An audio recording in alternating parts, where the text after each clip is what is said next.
जीवन संगिनी धर्म पत्नी की विदाई। अगर पत्नी है तो दुनिया में सब कुछ है। राजा की तरह जीने और आज दुनिया में अपना सिर ऊंचा रखने के लिए अपनी पत्नी को शुक्रिया कीजिए। अपनी सुविधा असुविधा आपके बिना कारण की क्रोध को संभालती है। तुम्हारे सुख से सुखी है और तुम्हारे दुख से दुखी है। आप रविवार की देर से बिस्तर पर रहती है, लेकिन इसका कोई रविवार या त्योहार नहीं होता। चाय लाओ, पानी लाओ, खाना लाओ, ये ऐसा है और वो वैसा है। कब अकल आएगी तुझे? ऐसे ताने मारती है। उसके पास बुद्धि है और केवल उसी के कारण तो आप जीवित है, वरना दुनिया में आपको कोई नहीं पूछेगा। कहानी शुरू होती है अब। पत्नी का अंतिम दर्शन चल रहा था। उस वक्त पत्नी की आत्मा जाते जाते जो कह रही है उसका वर्णन। मैं अभी जा रही हूँ, अभी फिर कभी मिलेंगे। मैं तो जा रही हूँ। जिस दिन शादी की फेरी लिए थी उस वक्त साथ साथ जिएंगे ऐसा वचन दिया था, पर अचानक अकेले जाना पड़ेगा, ये मुझको पता नहीं था। मुझे जाने दो। अपने आंगन में अपना शरीर छोड़कर जा रही हूँ। बहुत दर्द हो रहा है मुझे, लेकिन मैं मजबूर हूँ। अब मैं जा रही हूँ। मेरा मन नहीं मान रहा है, पर अब कुछ नहीं कर सकती। मुझे जाने दो। बेटा और बहू रो रही है, देखो। मैं ऐसा नहीं देख सकती और दिलासा भी नहीं दे सकती। पोता बा बा बा कर रहा है, उसे शांत करो। बिल्कुल नहीं दे रही है। और आप भी मन मजबूत रखना और बिल्कुल ढीले ना हो। मुझे जाने दो। अभी बेटी ससुराल से आएगी और मेरा मृत शरीर देखकर बहुत रोएगी, तब मुझे संभालना और शांत करना। और आप भी बिल्कुल नहीं रोना। मुझे जाने दो। जिसका जन्म हुआ है उसकी मृत्यु निश्चित है। जो भी इस दुनिया में आया है वो यहाँ से ऊपर गया है। धीरे धीरे मुझे भूल जाना, मुझे बहुत याद नहीं करना और इस दुनिया में फिर से काम में डूब जाना। अब मेरे बिना जीवन जीने की आदत जल्दी डाल देना। मुझे जाने दो।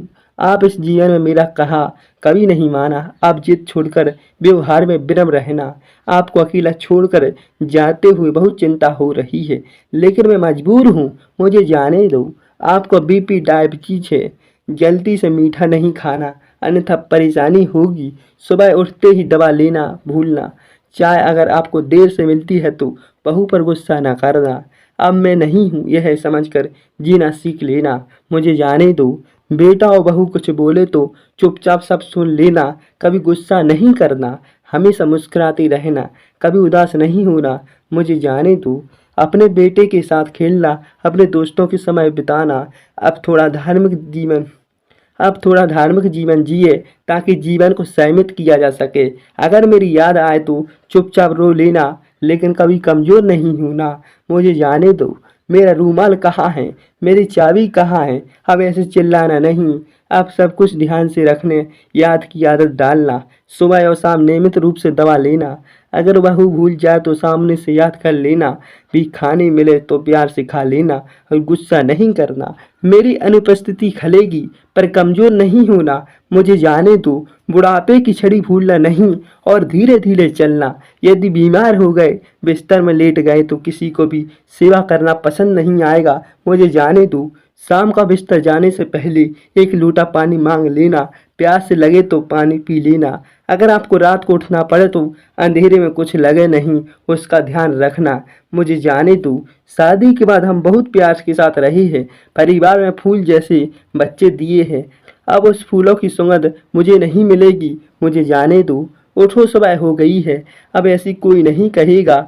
अब आप उठने की आदत डाल देना। यदि प्रतीक्षा नहीं करना। मुझे जाने दो। और हाँ, एक बात और तुमसे छुपाई है, मुझे नहीं, माफ़ कर देना।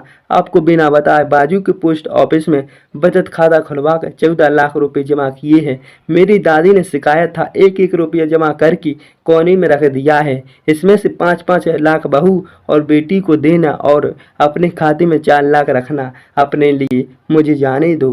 भगवान की शक्ति को पूजा करना नहीं भूलना। अब फिर कभी नहीं मिलेंगे। मुझसे कोई भी गलती हुई हो मुझे माफ़ करना। मुझे जाने दो। मुझे जाने दो। जय हिंद, जय श्री राधे। वीडियो अच्छी लगी हो तो लाइक शेयर सब्सक्राइब कीजिए।